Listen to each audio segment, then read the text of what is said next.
If you walk through a parking lot right now, could you point to the richest person there? Most people would scan for the newest German sedan, the one with the leather seats and the badge that announces, "I've arrived." But what if I told you the wealthiest person in that lot is probably driving a 2015 Honda Civic with 120,000 miles on it, paid off in cash 8 years ago, while the guy in the luxury lease is one missed commission check away from repossession? I know this because I've seen it twice in my own life. Once, I was the guy trying to look rich. And once, I was standing next to a multimillionaire who looked like he couldn't afford a nice dinner. Today, I'm breaking down 3 signs someone is genuinely rich, even though they look completely broke to the untrained eye. These are the tells the wealthy don't advertise, and most people never learn to read. Just a quick reminder, I'm a financial educator, not your personal advisor. Always run your own numbers. Sign 1. The car they drive is embarrassing. Flashy leased BMW versus 10-year-old Toyota with a paid-off graphic overlay. The average car payment in America just hit $737 a month. $737. That's almost $9,000 a year going to a depreciating asset, and most of those payments are interest. The genuinely wealthy buy cars with cash. They drive them for 10 to 15 years. And when you pull up next to them at a stoplight, nothing about their vehicle screams money. Why? Because they understand something most people don't. Every dollar you send to a car payment is a dollar that stops compounding in the stock market.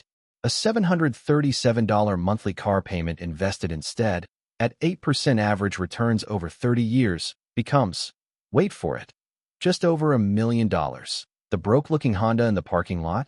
The owner chose the $1 million. Sign 2. Their home is smaller than you'd expect. Modest 3-bedroom house with 30% of income graphic overlay, contrasted with a McMansion labeled 48% of income. I call this the roof trap. The roof trap is when someone earns a promotion, gets a raise, and immediately upgrades their house to match their new income level. Bigger house, bigger mortgage, bigger property taxes, bigger utility bills, bigger maintenance costs. And suddenly they're more financially stressed at $120,000 a year than they were at $70,000 that the genuinely wealthy stay in homes well below what the bank tells them they can afford. Their mortgage, if they even have one, represents maybe 20 to 25% of their take-home pay, not 40 or 50. This gives them margin. Margin to invest. Margin to absorb a job loss without panic. Margin to sleep at night. Now, let's move to sign number 3. And this one will offend some people. They wear no brand names you recognize. The genuinely wealthy don't wear logos. They didn't pay to become a walking billboard for Gucci. There's actual research on this. A study out of Harvard found that people consistently overestimate the wealth of strangers wearing visible luxury brands and consistently underestimate those wearing unbranded, well-made clothing. The wealthy buy quality, not status.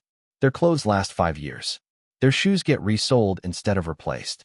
And the $300 they didn't spend on a logo t-shirt, it went into an index fund. That I have to give you a warning here. If you're judging wealth by watches, handbags, and sneakers, you are being deceived every single day by people who spent money they didn't have to impress people they don't even like.